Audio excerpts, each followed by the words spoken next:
Yo, what is going on, Voyagers? Your boy Finicki back with another video, and I'm pretty sure you knew this was coming. With all of the changes that happened in this recent patch of Apex, all of these characters getting nerfs or buffs or some sort of change to their kit, it kind of calls for a brand new updated sort of tier list, and I hope you guys are ready for it. And without further ado, let's hop right into it.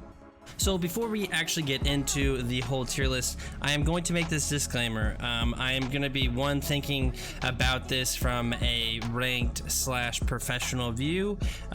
You can run any character you want in pubs, because frankly, it doesn't really matter. You don't have to always play as a good team comp, whatever, just in order to win. Like, also with this meta, with all these changes, they did a really good job of making it where there is like validation of using a certain legend over another legend, but in other situations the legend that just got buffed or nerfed or whatever would be better in another situation. So at this current moment, I would say Season 5 mid-season is the most balanced we have ever seen Apex Legends when it comes to just character development and abilities.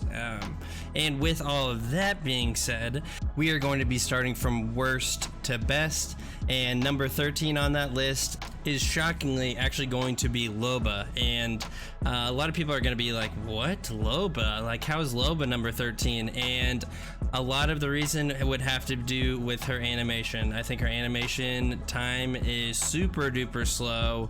If she had some sort of animation drop from maybe however long it is to about half a second or to a second less of how long her animation is, I think Loba could potentially be in A tier, maybe S tier type of situation. But for right now, with all the buffs and the nerfs, I don't see a lot of people running Loba in competitive / like professional matches. You could say probably ranked. Once again, most of these characters, yeah, every single character can be run in ranked, and because of that, it's gonna be tough. So I'm saying from a professional standpoint, than just like what I think in general about the character. But Loba has a long animation. She does have an escape, but her escape is like kind of delayed. You could say that about Wraith, but I think Wraith offers more value to the team. Yes, you have black market available, but realistically, with the meta of being it's super aggressive, this doesn't really have as much validation, since there's no way of being able to counteract a third party. So with number 13, I will be saying it is Loba. Next is going to be Octane. Now, I'm sorry for all of you Octane fans out there if you're like, wow, I get this buff and now I am only, like, I'm pretty much stayed the same. And that's true. Pretty much he's stayed the same. You can double jump, which I think is tight. He does get a 10%, he did get a 10% increase on his stem movement, which I think is strong. But once again, I think they're just different and better options. He's really good at chasing down enemies. He's really good at initiating with his jump pad. He does provide that for the team, but other than that, he should be able to win his 1v1s with his stem. And yeah, that's all I really have to say. He's not really going to be seen very much, if at all, in professional matches, just because he doesn't have a lot of value when it comes to the team besides his double jump. But most players are super good that they can destroy somebody out of the air if they are running away. So really, your jump pad is about as good only whenever you are using it in an offensive mindset or an offensive way. So at number 12, I am going to be putting Octane. And as a big surprise to me, I initially had this as the worst character, but I have then changed my mind as I looked at the tier list. I think Bloodhound is now at number 11. Now, people are maybe arguing with me, like, hey, he's really strong and ranked and all that sort of stuff, but he's not really used in competitive. He will be somewhat used. I think he's gonna be used a little bit more because of how aggressive you can play with him in competitive, with all of this meta being very aggressive and not very campy. It is more of, hey, he can scan, he can also get away using his ultimate, but he just provides a lot of information whenever you are going to be attacking in a competitive mindset. You can see where traps are, you can see where fences are, all kinds of stuff where they're set up. And so because of that, I will say Bloodhound is at number 11 on this list. Number 10, This might hurt some feelings. I'm not sure if it will, but it might. I am going to put Bangalore at number 10, and this is craziness to me because I feel like she is the most balanced legend in the game. She did not receive a nerf, she did not receive a buff, she did not receive a change to her kit at all, and because of all of that, she kind of got surpassed, I think. And even with all these changes, she still provides a good smoke of being able to zone with the ultimate and being able to just like smoke out an opponent to be able to rotate or to either run away or to attack. So she has all of those things going for her, but I think, as tough as this is, I think she's number 10 on the list of best legends for Apex Legends at the current moment, because she's gonna need some sort of rework or some sort of boost to her abilities before she kind of rises to the top again. Number 9 on the list is going to be Mirage. Now with his rework, he is pretty strong in ranked. I would say he is one of the top use people in ranked now. He's really fun to use. I think the user just in general, whenever you are using Mirage as a non-Mirage main, he is so fun to use. Probably has the highest, I don't know, fun ceiling that you could do with just with the boozles in general. But he has been able to be pretty strong. He did get a little bit of a buff with his ultimate being invisible in like a 5-meter radius to your opponents whenever you are activating it, which is really clutch. But realistically, I don't see, unless there's one guy, there's a singular guy that's in professional that uses Mirage and he's really good with it. But other than that, there's probably not going to be a ton of Mirage used unless it's specifically Kings Canyon. I don't see it being used nearly as much on World's Edge, but that is my thoughts on Mirage. He is pretty strong, but I think that there's others that are better for team-wise. Number 8 is going to be Lifeline. Now she will probably be used quite a bit, potentially on Kings Canyon, but probably not on the World's Edge side of things. But with the Kings Canyon thing, she has the ability to be able to fight off third parties with the quick res. She's able to take open field fights because of, once again, the res shield. Sorry, it's not a quick res anymore, but she has that. And so since she got a change to her kit, she has kind of moved up to the potential of being able to be used in a professional match. Is she going to be used? I don't think so, just because once again Gibraltar can do most of the things that Lifeline can do. They did update her ultimate, which I do think is strong, being able to get more attachments now and get more heals, potential of a purple armor still, all of those things combined into one. That's what makes her okay in the kind of close quarters Kings Canyon type of map. But other than that, I don't see her doing any more until she maybe gets herself heal quicker or whatever again, or her passive, which made her where she could heal quicker. But until then, I don't see her being played more than she is now. Number 7 is going to be Pathfinder, and while I do think he's going to be seeing a lot still in competitive, he did lose a lot of his value. Once again, still going back to the regular Season 5 early nerf to his grapple, it really affected things, but because of his passive, he will be used until they change all the passives. And Pathfinder in a competitive match gives you that advantage of knowing where that next circle is and being able to go and set up and get into the best spot possible. He can be the difference of you being able to rotate into the next circle to where you're in a spot to be able to win, compared to if you're just running a Gibraltar instead of a Pathfinder, for example. You would have to be forced to play edge or guess circle and hopefully be right. If not, you have to be rotating in on all of these teams that have already used Pathfinder and know where circle is going to be. So Pathfinder still has his ups, still has his downs. He's kind of on the downward trend still and not really on the upward trend of professional stuff, but you'll be seeing him a lot in rank still. But for competitive, he's kind of on the lower end of things at the current moment. Now going into number 6, probably the biggest drop out of every single legend from this recent patch, and that is Wattson, because of such of a nerf to her ultimate. Now her ultimate is now at 90-second cooldown, 90 seconds you can only have it up, which is very tough. You'll have basically a minute 30 to figure out how long, or to get your shields back if you don't have many shields, to be able to provide yourself with some defense, which by the way can be destroyed now by a crypto ultimate. So all of those things rolled into one. Wattson's not really like, she might be used.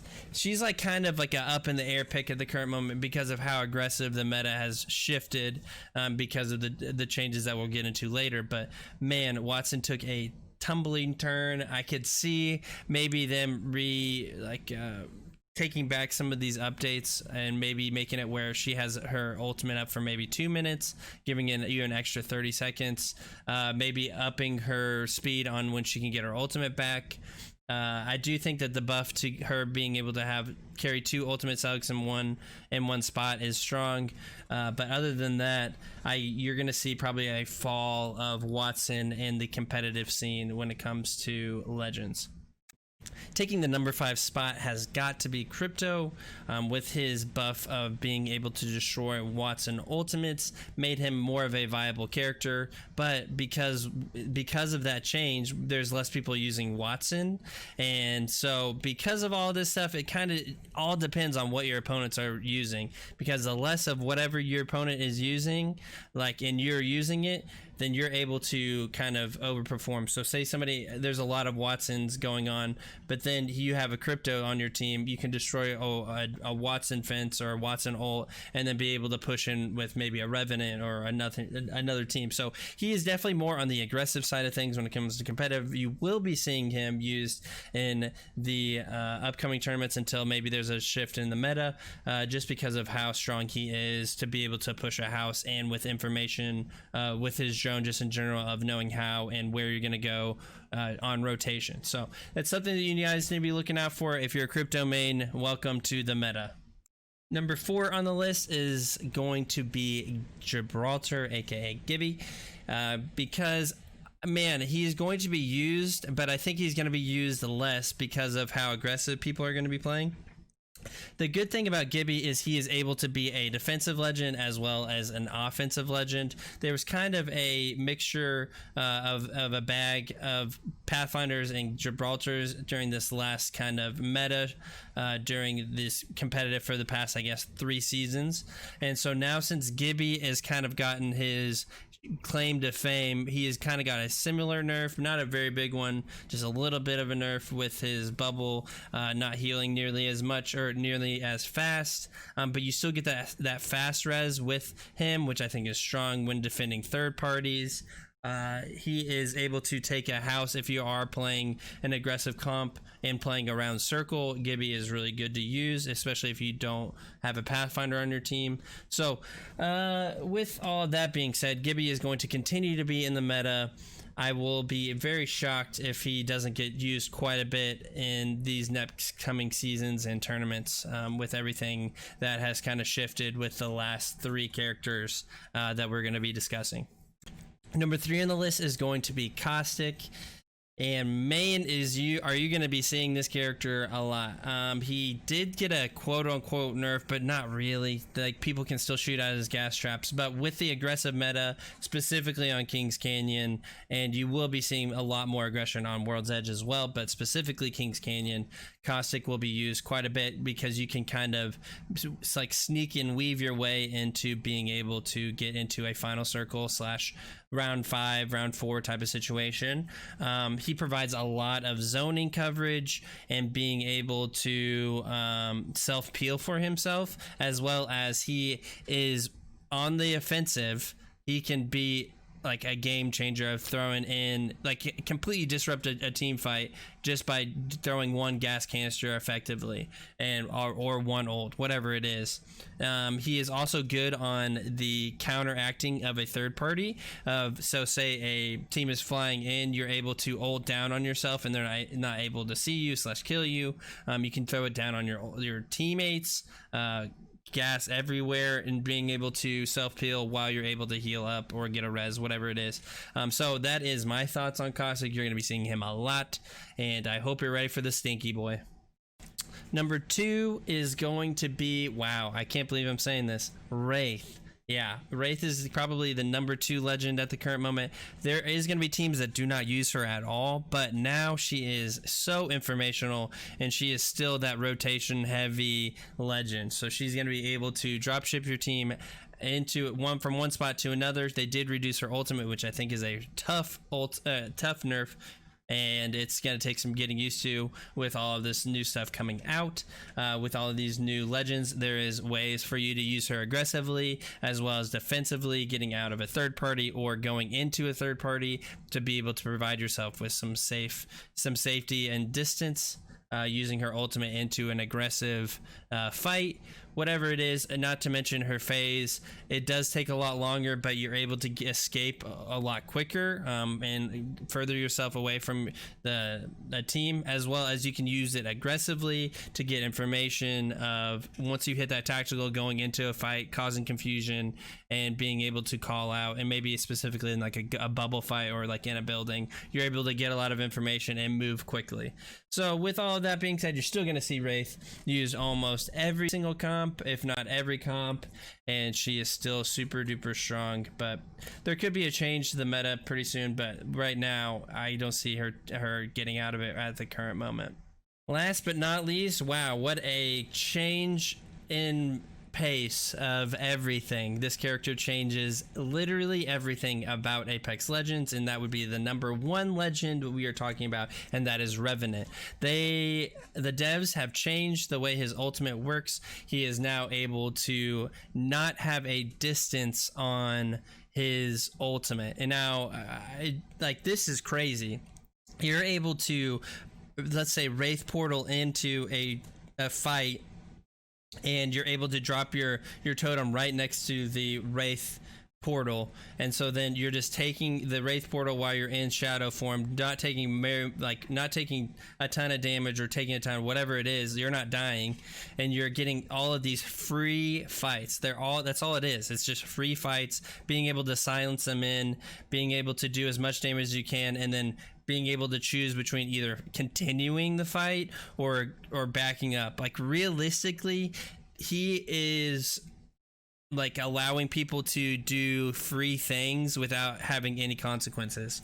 And people are going to be like, well, you could go destroy his totem. Well, for the most part, most revs are not going to be placing the totem out in the open or anything like that. They're going to be putting it in a safe spot in a pretty distance-based place and being able to do an attack or do whatever they need, and he is super duper strong at the moment and is changing the meta hardcore to an aggressive side of things. And so you should not be surprised at all if you see Revenant in your ranked games. I'm sure you already are, and if you're seeing Revenant in the competitive side of things, you will be seeing that. But anyway, guys, I hope you guys enjoyed this video. Please tell me if you agree, if you disagree. Leave a like if you do, leave a dislike if you don't like the video, and I would love to hear what you guys are thinking. And if you have not already subscribed, please consider subscribing. I upload to YouTube every single day for Apex Legends. And yeah, this has been your boy Finicki signing out and blasting off. Hope to see you again for another video. God bless.